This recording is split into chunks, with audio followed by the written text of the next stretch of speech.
नमस्कार साथियों, आपका पुनः एक बार फिर से हमारी इस ऑनलाइन क्लास में स्वागत है। हम पिछले कुछ दिनों से राजस्थान का इतिहास पढ़ रहे हैं और उस राजस्थान के इतिहास में हमने मेवाड़ का जो इतिहास है वो पूरा कर लिया था और अपनी पिछली 4 वीडियो मारवाड़ के इतिहास की हो चुकी थी। वो सारी वीडियो अपने चैनल पे है, तो आप वहाँ पर जाकर देख सकते हो पीछे का। कल की वीडियो में या फिर कल की क्लास में हमने राव चंद्रसेन के बारे में पढ़ा था और आज हम उस चंद्रसेन से आगे का पढ़ेंगे। आज हम महाराणा उदय सिंह के बारे में पढ़ेंगे या फिर बोलते हैं राव कौन था ये? उदय सिंह, राव उदय सिंह। इनका जो शासनकाल है ये 1583 से 1595। कब से कब तक है? 1583 से 1595। कहते हैं कि उदय सिंह जी शरीर में थोड़े मोटे ताजे थे, तो अकबर ने इन्हें एक उपाधि दे दी थी, मोटा राजा। क्या उपाधि दे दी थी? मोटा राजा। तब हम इन उदय सिंह को इतिहास में जानते हैं, मोटा राजा उदय सिंह के नाम से। कहते हैं कि अकबर के एक दरबार में एक चारण कोई भी रहता था, जिससे वो भी खूब अच्छे थे, शरीर में मोटे ताजे थे। जैसे अपने बोलते ना मारनी जाडो, तो उससे अकबर बोलता था जाडा चारण। इन्हें मोटा राजा उदय सिंह और उन्हें बोलता था जाडो जाडो चारण। अब इनके क्या क्या बातें इनकी वो पढ़ लेते हैं। कहते हैं कि मारवाड़ के उदय सिंह ने सबसे पहले मुगलों की अधीनता स्वीकार की थी। मुगलों की अधीनता स्वीकार, मुगलों की अधीनता स्वीकार। मारवाड़ का ये पहला राजा था जिसने मुगलों से अधीनता स्वीकार की थी। किसने की थी? राव उदय सिंह ने की थी। क्वेश्चन पूछ ले भी मारवाड़ में मुगलों की अधीनता स्वीकार करने वाला पहला राजा कौन सा था, तो आप बता देना उदय सिंह था। और जब इसने अधीनता स्वीकार कर ली तो इसने वैवाहिक संबंध भी स्थापित कर लिए थे। इसकी एक बेटी थी माननी बाई। बेटे का नाम क्या था? माननी बाई। और इस माननी बाई की शादी अकबर के बेटे सलीम से कर दी थी, जिसे आप जहांगीर के नाम से जानते हो, क्योंकि जहांगीर शासक बनने से पहले के नाम क्या था इनका? सलीम नाम था। ध्यान रखना भी, नाम क्या है इनका? माननी बाई। जोधपुर की राजकुमारी थी, तो इसलिए हमें एक नाम और मिलता है इसका, जोधाबाई। नाम क्या मिलता है इनके और? जोधाबाई। ये पहले था ये भी, जो भी राजकुमारी जिस जगह की राजकुमारी थी उसके नाम पर हम उसका नाम रख लेते थे। जैसे अपने रामायण महाभारत में भी कौशल देश की राजकुमारी थी तो वो होगी कौशल्या। कैकई देश की राजकुमारी थी तो कैकई। सुभद्रा जैसे मैथिल देश की राजकुमारी थी तो मैथिली माता सीता थी। कौंते देश की राजकुमारी थी तो कुंती थी। मंदोर देश की राजकुमारी थी तो मंदोदरी। तो हम जिस जगह से वो राजकुमारी होती वहां से उसका नाम जोड़ लेते थे। एक बात और देखना, हमारी फिल्मों में या सीरियल में खूब खूब खूब फेमस जो हुआ है सबसे करेक्टर, तो अकबर जोधा का हुआ। किसका हुआ? अकबर जोधा का। लेकिन मैं आपको बता दूं कि बॉलीवुड वालों ने या फिर जो भी सीरियल बनाने वाले हैं, इन्होंने अपने इतिहास के साथ कभी नाइंसाफी की नहीं है। इंसाफ तो इन्होंने कभी किया ही नहीं है। अब देखो मेरी बात सुनो, जो जोधपुर की जो राजकुमारी वो कौन है? जोधाबाई है। लेकिन अकबर की शादी जो आमेर रियासत की जो जिस राजकुमारी के साथ हुई थी उसका नाम था हरखाबाई। हरखाबाई हुआ था क्योंकि जब ये मूवी आई थी अकबर जोधा, जोधा अकबर, तो उसका जो डायरेक्टर थे वो आशुतोष गोवारिकर, तो उनका भास्कर में खूब लंबा चौड़ा जो बयान भी आया था, उनका इंटरव्यू आया था। उसने कहा था, साफ साफ कहा था, क्योंकि मैं जानता हूं कि जोधा नाम की लड़की जयपुर की नहीं है, और मैं ये भी जानता हूं कि जो जोधा नाम की लड़की वो जोधपुर की है, और मैं ये भी जानता हूं कि जोधा नाम की जो लड़की उसकी शादी अकबर के साथ हो ही नहीं रखी थी, और मैं ये भी जानता हूं कि अकबर के साथ जिस लड़की की शादी थी उसका नाम हरखाबाई था। लेकिन क्योंकि उससे पहले जब मुगले आजम आई थी, के आसफ ने जो मुगले आजम बनाई थी, वो मूवी इतनी हिट हुई थी, लोगों के दिलों में घर कर गई थी। अब इसने आशुतोष ने कहा कि अगर मैंने अपनी मूवी का नाम अकबर हरका रख दिया तो लोग देखने नहीं आएंगे। और मेरा उद्देश्य लोगों को इतिहास पढ़ाना नहीं है, मेरा उद्देश्य मूवी बनाकर पैसे कमाने का है। तो हम कई बार ये कहते हैं भी हम कुछ मूवियों को इतिहास की दृष्टि से देखने लग जाते हैं, लेकिन हालांकि फिल्में देखनी चाहिए, अच्छी बात है, कुछ ना कुछ सीखता ही है, लेकिन ऐसी वाहियात मूवी भी नहीं देखनी चाहिए जिससे हमें कुछ जानकारी हो और उसके बाद में कुछ कोई गड़बड़ हो जाए। जैसे एक मूवी आई थी बाजीराव मस्तानी। बाजीराव क्या योद्धा रहा होगा जिसने अटक से लेकर कटक तक मराठों का झंडा फहरा दिया था, और उस बाजीराव से बेचारे से ढोल पिटवा दी उस मूवी के अंदर, और नाच गाना करवाया बाजीराव से। बाजीराव शरीर में इतना लंबा चौड़ा था जिसकी इतनी तो पीछे जो पीछे की बैक थी इतनी थी हो, लेकिन उसमें दिखाया किसको, रणबीर कपूर को, जिसका खुद का अभी तक जेंडर चेंज नहीं हो पाया, जेंडर आपने खुद का जेंडर नहीं पता कर पाया, उसको बाजीराव बना दिया था। तो मत देखा कीजिए आप इसको, जब भी कोई हिस्ट्री की मूवी आती है तो मत देखा कीजिए, उनको कचरा करना होता है हिस्ट्री का उनको कोई पता ही नहीं होता। अगर वो एक मूवी आई थी मोहनजोदड़ो, इसी की थी, आशुतोष गोवारिकर की, उसमें तो उस मूवी के अंदर तो इतनी वाहियात बातें दिखाई गई जिसकी कोई हद नहीं है। हम जब सिंधु घाटी सभ्यता पढ़ते हैं, इंडस वैली सिविलाइजेशन पढ़ते हैं, तो हम उसके अंदर देखते हैं कि पूरी पूरी मात्र प्रधान सभ्यता थी। क्षत्रियों को क्षत्रिय उसमें रहे नहीं होंगे, ब्राह्मणों को सर्वोपरि माना गया होगा, लेकिन और जब हम सिंधु घाटी सभ्यता पढ़ते हैं तो उसमें हमें कहीं भी हथियारों की तो बात ही नहीं पता चलती, लेकिन जब उस मूवी को हम देखते हैं तो उसके हर 5 मिनट बाद तो हथियारों की खरीद फरोख्त हो रही है। और उसमें उस मूवी के अंदर ब्राह्मण को तो इतना पीटा जाता है, उस ब्राह्मण के आधार पर ही वो 3 घंटे की पूरी मूवी चल गई थी, पूरा उल्टा ही कर दिया था। और कई ऐसी मूवी है जिसे पीछे आई थी पृथ्वीराज चौहान, उसके अंदर तो हम ये पढ़ते हैं कि पृथ्वीराज चौहान के शासनकाल में कोई शाखा हुआ ही नहीं था, और उस मूवी को चलते हुए 15 मिनट हुए थे, सबसे पहले वो शाखा दिखा दिया था। तो ये मत देखा कीजिए ऐसी मूवी आप। अब आगे बढ़ते हैं। तो उदय सिंह के बेटे क्या नाम था, मानी बाई, और मानी बाई की शादी कहाँ रखी थी, सलीम के साथ, और इसका दूसरा नाम क्या मिलता है हमें, जोधा। और इसकी एक उपाधि थी जगत गोसाई। उपाधि कौन सी थी, जगत गोसाई।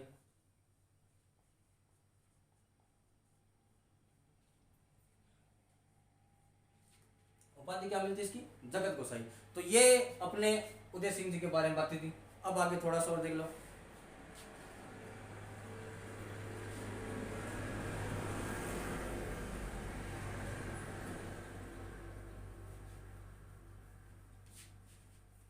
अब आगे नाम लिखता हूं मैं, कल्ला रायमलोथ।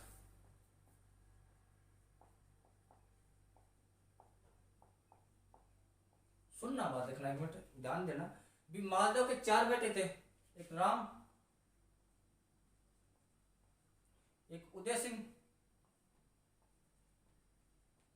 एक चंद्रसेन और एक रायमल। 4 बेटे कौन कौन से थे, राम, उदय सिंह और चंद्रसेन और रायमल।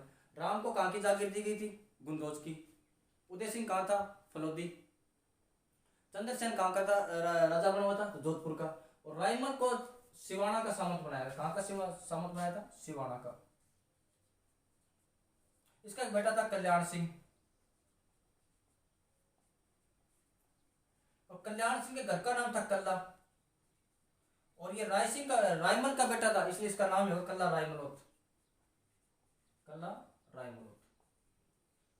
अब जब इसके चाचाओं ने, ताऊओं ने, सब ने मुगलों की, अकबर की अधीनता स्वीकार कर रखी है, तो ये भी कहीं पीछे नहीं था, ये भी मुगल दरबार के अंदर चला गया था। कहते हैं कि एक दिन अकबर अपना दरबार लगाए बैठे थे, और वहां पर बूंदी का सुरजन बैठा था, जो 1569 के अंदर संधि कर चुका था। कौन बैठा था, बूंदी का सुरजन। अकबर का दरबार लगा हुआ, तो बात हो ही रही थी, बातें चल रही थी। अब उस समय क्या बातें थी भी, कहाँ आक्रमण करना है, कितनी सेना अपने लिए ठीक रहेगी, और कहाँ से कर लेना, यही बातें होती थी। और जीएसटी वगैरह कोई बातें होती नहीं थी उस समय, कोई व्यापार की और कोई बातें होती नहीं थी। तब अकबर ने सुरजन से कहा कि सुरजन, क्या मैंने सुना है कि आपकी बेटी शादी योग्य हो चुकी है। सुरजन ने कहा हाँ होगी, शादी तो करनी है बादशाह साहब ना। तो अकबर ने कहा क्यों ना तुम अपनी बेटी की शादी जहांगीर के साथ कर दो। लेकिन सुरजन अपनी बेटी की शादी जहांगीर के साथ करना नहीं चाहता था। अब अकबर के सामने कैसे मना करे, अगर सामने मना करे तो शाम से पहले पकौड़े बना के खा जाए। तब सुरजन ने कहा कि जापना आपने क्या बात कर दी, थोड़ा पहले बोला होता। तो अकबर ने कहा अब क्या हो गया, अब तो मैंने मेरी बेटी के साथ सगाई कर दी है।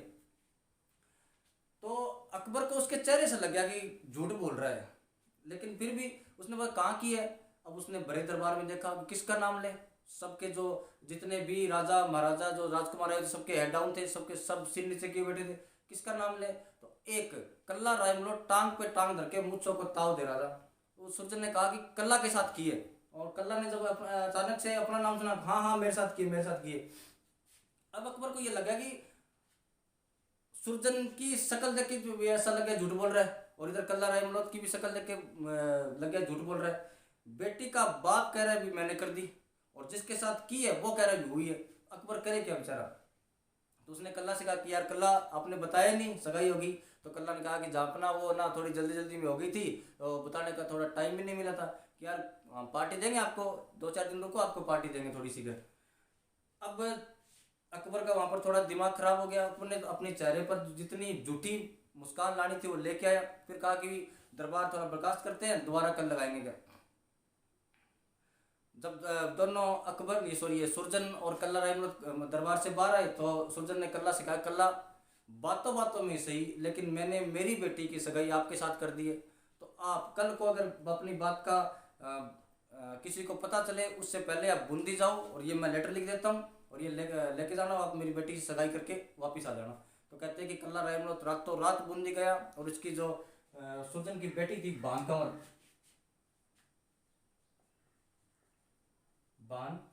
इसके साथ सगाई करके वापस आ गया था। अब अकबर ने 3-4 दिन के दरबार बर्खास्त कर दिया, बोले मत आना दरबार, 3 दिन की छुट्टी, 3 दिन बाद दरबार लगाएंगे। 3 दिन बाद जब वापस दरबार लगा तो कल्ला रायमल वापस आ गया, लेकिन अकबर को उसकी शक्ल से ही नफरत हो गई थी कि ये फिर क्यों आ गया। तो कहते हैं कि अकबर ने कल्ला का ट्रांसफर ठेठ लाहौर कर दिया था। कहाँ कर दिया, लाहौर। और लाहौर में पहले से एक सूबेदार बना के भेजा हुआ था, उसके नीचे का जो अधिकारी उसको बना के भेज दिया नायब सूबेदार, नायब सूबेदार बना के भेज दिया। लेकिन वहां जाने के बाद कल्ला की और इस सूबेदार की बातों किसी बात में लेकर लड़ाई हो गई थी, तो कल्ला ने उस सूबेदार को मार दिया। किसको मार दिया, लाहौर के सूबेदार को मार दिया, और सूबेदार को मार के वापस आ गया सिवाना। आप बादशाह के आदमी को मार के आए हो, तो बादशाह चुप रहने वाला तो नहीं था, लेकिन अकबर की तरफ से कोई एक्टिविटी नहीं। बाद में अकबर ने कल्ला को मैसेज किया कि कल्ला आगरा आओ, तो कल्ला आगरा आया। आगरा आने के बाद उसने कहा भी शाबाश कल्ला, उस लिचड़ को तो मरना ही था, और तूने अच्छा किया तो उसको मार के आ गया। कल्ला ने कहा कि सॉरी जापना, वो बातों बातों गुस्से में हो गया। बोला कोई बात नहीं, चिल कर, ऐस कर, और घर पे सब कैसे हैं। तो कल्ला ने कहा ठीक है जी, आपकी दया सब कुछ ठीक चल रहा है, और घर परिवार में सब राजी। बोला हाँ जी। कि यार लेकिन कल्ला को अकबर की बातों से पता चल गया कि कुछ ना कुछ तो गड़बड़ है। अकबर इतना सीधा आदमी नहीं है कि आप अकबर के आदमी को मार के और अकबर आपको माफ कर दे। बाद में अकबर ने कहा कि यार कल्ला, मैंने सुना है आपकी बहन शादी हो गई है।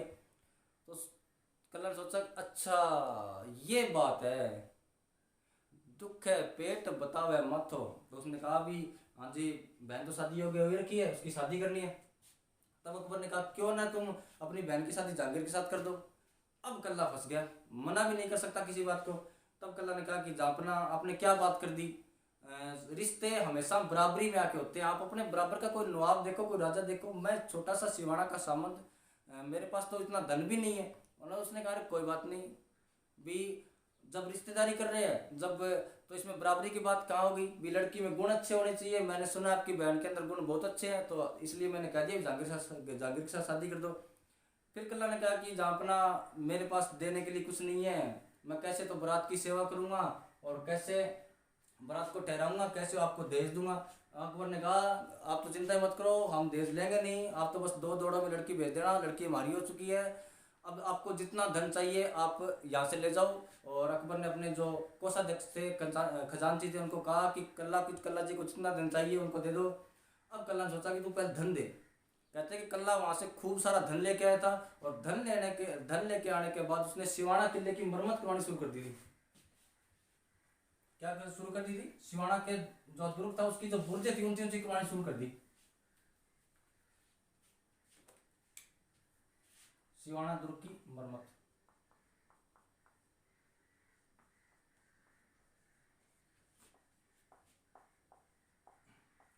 और फिर कल्ला ने अकबर को मैसेज किया कि जापना आप बारात भेज दो, लेकिन ध्यान रखना बारात कम भेजना, मेरे पास ठहराने के लिए जगह नहीं है। अकबर ने कहा तू चिंता ही मत कर, एक तो जहांगीर आएगा और 4-5 उसके दोस्त आएंगे, इतनी बहुत इतने की सेवा कर देगा, ओ इतने तुम कर दूंगा सेवा।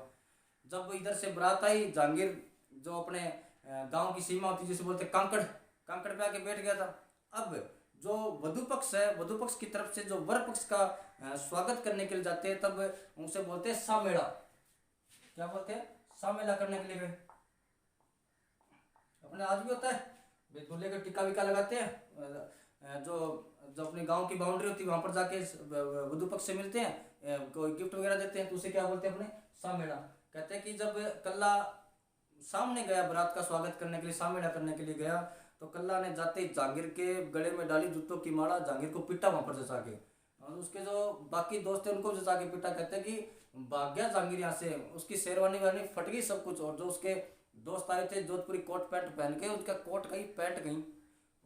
अब आपने बादशाह के शहजादे को मारा, बात तो बहुत बड़ी होगी थी, अब बादशाह एक्शन तो लेगा। अब कहते हैं कि जहांगीर ने कहीं से जाके कोई मैसेज किया अकबर को कि पापा आपने कहाँ फंसा दिया, इसने तो मेरे को पीटा यहाँ पर। अब सिवाना के नजदीक रियासत पड़ती थी जोधपुर। रियासत कौन सी आपके, जोधपुर। और उस समय जोधपुर में जो राजा थे वो थे मोटा राजा उदय सिंह।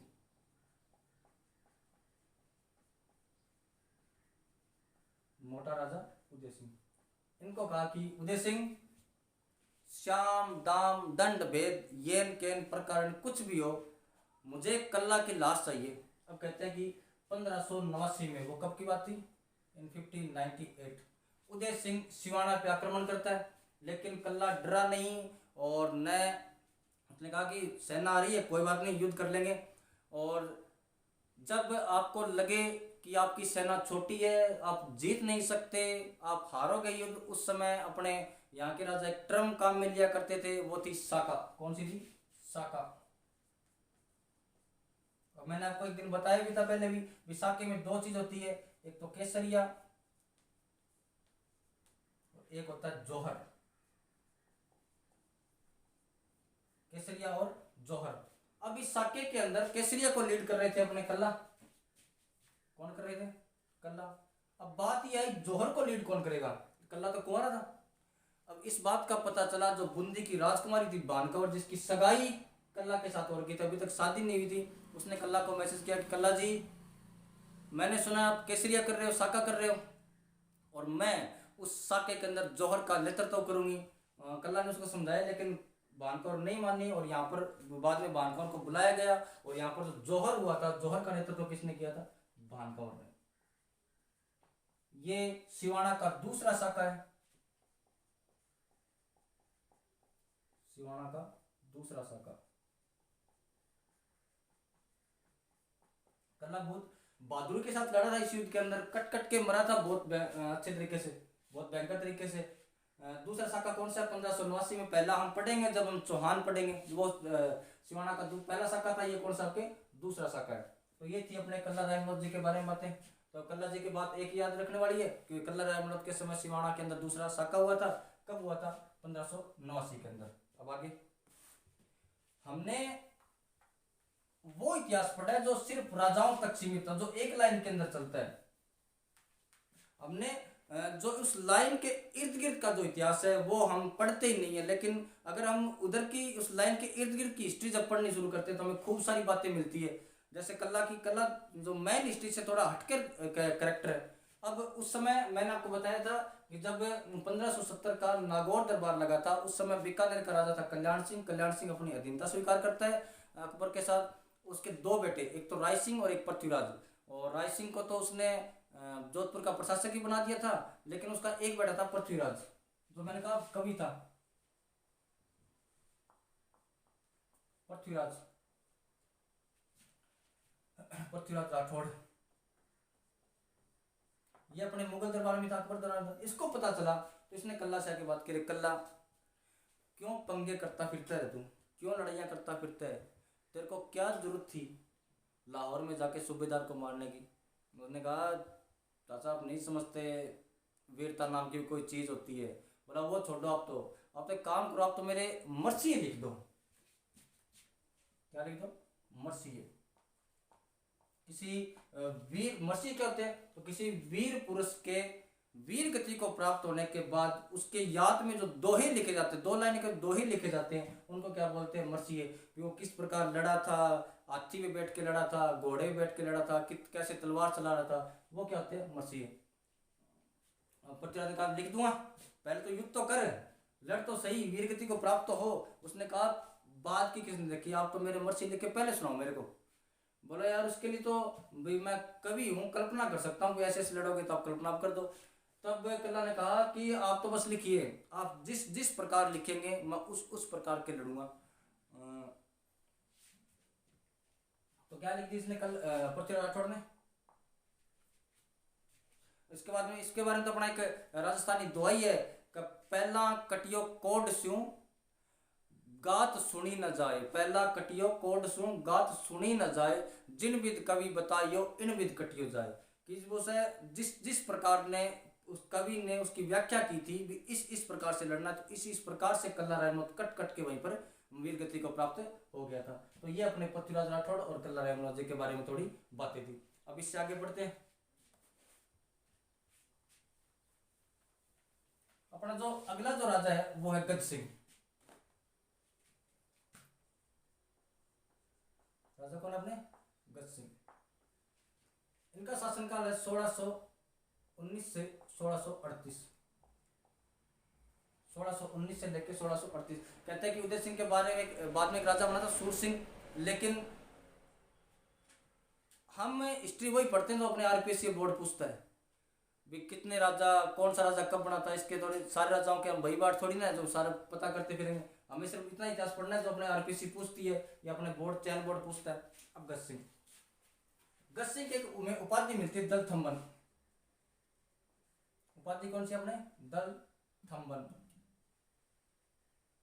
किसने दी थी? जहांगीर ने। किसने दी थी? जहांगीर ने। अब गज सिंह के 2 बेटे थे, एक तो था अमर सिंह, बड़ा बेटा था अमर सिंह, और जो छोटा बेटा था वो था जसवंत सिंह। जसवंत सिंह बड़े बेटा क्या नाम था? तो अमर सिंह। छोटा बेटा कौन सा आपके? अमर सिंह। अब जब बड़ा बेटा अमर सिंह है तो अमर सिंह में निर्भीक, जुझारू, ईमानदार, कर्मठ सारे अपने सरपंची के जो सरपंच के जमींदार के जो योग्यता थी सारी अमर सिंह में थी। अब जसवंत सिंह ने सोचा कि अगले राजा अमर सिंह बनेंगे। जसवंत सिंह ने सोचा कि मुझे क्या करना चाहिए। गज सिंह की एक दासी थी अनारा बेगम, प्रिय दासी थी ये अनारा बेगम। जसवंत ने सोचा कि पापा किसकी ज्यादा बात मानते थे। पापा अपनी गर्लफ्रेंड की बात ज्यादा मानेंगे, और उनकी गर्लफ्रेंड कौन थी? अनारा बेगम। अब जब कहते कहानी अपनी ये कहती है कि एक दिन अनारा बेगम सोए हुए थे तो जसवंत सिंह उनके मेन गेट के जो रूम का गेट है उसके आगे जाके खड़े हो गए थे और चप्पले या जूते हाथ में लेके खड़े हो गए थे। उधर से अपने अनारा बेगम सुबह उठ के आई और आंखें मलती हुई तो सामने उसने देखा कि जसवंत सिंह चप्पले हाथ में लेके खड़ा है और अनारा बेगम कहती पैर उठी है। तो उसने अनारा कहा अरे राजकुमार ऐसे क्या कर रहे हो, आप हमारे राजकुमार हो और मैं तो आपके पिता की दासी हूँ, आप मेरे पैर कैसे छू सकते हो। इसने कहा कि आप पापा के साथ रहते हो और पापा के साथ रहते हो तो आप तो मेरी मम्मी के समान हो और मम्मी के पैर छूने में क्या हर्ज है। तो इसने कहा जसवंत सिंह ने कि आपको तो कोई बात की चिंता नहीं करनी, अगर आपको कोई काम हो तो मुझे बता देना, मैं कर दूंगा। और तो अनारा बेगम को बहुत अच्छा लगा भी जसवंत सिंह मेरी कितनी केयर करता है, पूछता है इसको काम के बारे में क्या चाहिए क्या नहीं चाहिए। लेकिन अमर सिंह तो इधर आता ही, इसने अनारा बेगम सोचा कि एक अमर सिंह है जो इधर तो आता ही नहीं, क्योंकि मेरी तरफ तो आने की छोटा नमस्ते की छोटा कभी इधर आता ही नहीं है। तो बाद में अनारा बेगम ने कहा गज सिंह से, गज सिंह जी आप एक मेरी बात मानोगे। तो गज सिंह ने कहा कि आज तक बात टाली कौन सी तेरी कि आप अमर सिंह को राजा न बना के जसवंत सिंह को राजा बनाओ। तो गज सिंह ना ना ना ना ना ये बात नहीं हो सकती, भी मैं बड़े को छोड़ के छोटे को राजा कैसे बना दूं? तो मनारा बेगम ने कहा कि बस इतना ही था, कितना ही सख्त लौंडा हो पिघल ही जाता है। तो गज सिंह ने कहा तू ठीक है, तू कहती मैं बना देता हूँ। तो इस कारण से अगले राजा कौन बनेंगे अपने? जसवंत सिंह। और अमर सिंह को कहाँ का राजा बना दिया गया था? नागौर का राजा। कहाँ का राजा बनाया गया था? तो नागौर का राजा। अब गज सिंह के बारे में और क्या क्या बातें हैं? तो इतनी उपाधि क्या है इनकी? दलतमन किसने दी थी? जहांगीर ने दी थी। दो बेटे कौन कौन है? अमर सिंह और जसवंत सिंह। और अगले राजा कौन बनेंगे? जसवंत सिंह किसके कहने बनेंगे? अनारा बेगम। अमर सिंह को कहाँ का राजा बनाया गया था? तो नागौर का राजा बनाया गया था। और बातें गज सिंह के बारे में?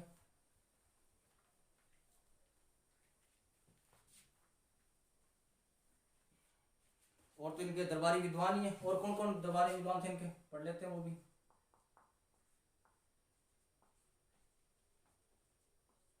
एक इनके दरबार में थे शिवदास गार्डन।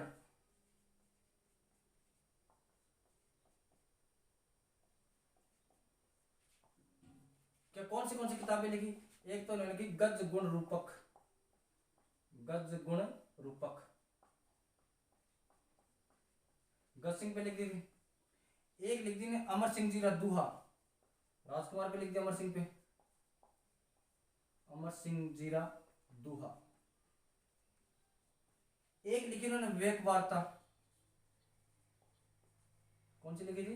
विवेक वार्ता। ये तो अपने उपनिषद होते हैं ना, उपनिषद। ये उपनिषदों पर कमेंट्री लिखी हुई, टीका लिखी हुई है। विवेक वार्ता क्या आपके उपनिषद पर टीका है?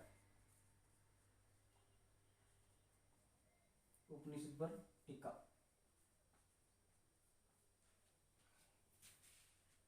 और एक इनके दरबार में थे हेमकवि। कौन से? दूसरे कौन से? हेमकवि।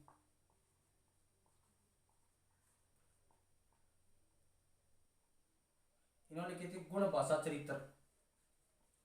गुण भाषा चरित्र। किताबें याद रखना भी, किताबों से सबसे ज्यादा क्वेश्चन पूछे जाते हैं। दरबारी विद्वान कौन कौन थे? तो शिवदास गार्डन, जिनकी किताब कौन सी है? एक तो गजगुण रूपक, एक कौन सी? अमर सिंह जी का दूहा, एक कौन सी है? विवेक वार्ता। विवेक वार्ता किस पर आधारित है? तो ये उपनिषद पर टीका लिखी हुई है। एक कवि कौन सा आपके? हेम कवि, जिनकी किताब कौन सी है? गुण भाषा चरित्र। ये थी गज सिंह जी के बारे में आज की बातें। तो मैं आशा करता हूँ कि आप वीडियो ढंग से देख रहे होंगे, नोट्स भी साथ साथ बना ही रहे होंगे और उनको याद करने की कोशिश भी कर रहे होंगे। मैंने कल भी कहा था भी आप जब भी कोई अपनी जो क्लासेस देखो तो उसके नीचे कमेंट कर दिया करो भी आपने इसके अंदर ये थोड़ा सुधार करने की आवश्यकता है, या फिर ये हो सकता है ये फैक्ट रह गया, मैं अगली क्लास में उसको लिखवा देंगे, अपने डिस्कशन कर लेंगे। तो लाइक क्लास को शेयर करना, लाइक करना, चैनल को ज़्यादा से ज़्यादा सब्सक्राइब करना। कल फिर मिलेंगे अगली क्लास में। धन्यवाद।